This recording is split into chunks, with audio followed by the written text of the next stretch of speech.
Chicken তো সবাই খেয়েছেন, কিন্তু চিকেনের আচার কি কখনো খেয়েছেন? আজকে মনে হচ্ছে ঝাল ঝাল মশলাদার একদম চিকেন চিকেন। তো শুরু করি। হ্যালো গাইস, আমি চলে এসেছি একটা নতুন রেসিপি নিয়ে। হ্যাঁ, বাঙালিদের মধ্যে সচরাচর এই রেসিপি দেখা যায় না, কারণ এটা হচ্ছে একটা পাহাড়ি রেসিপি, যেটা আমি শিখেছি আমার ব্যাঙ্গালোরের হোস্টেলের ফ্রেন্ডসদের কাছ থেকে।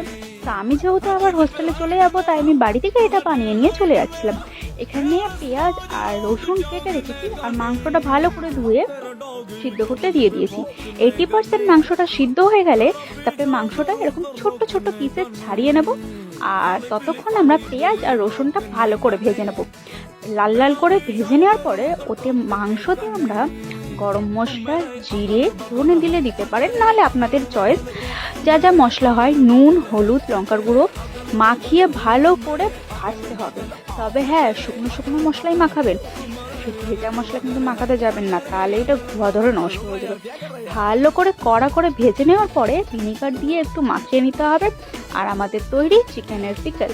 খেতে তো দুর্দান্ত হয়েছিল, আর খুবই মশলাদার, খুবই লোভনীয়। আপনারা কি খেয়েছেন এরকম? অবশ্যই কমেন্ট করে জানাবেন।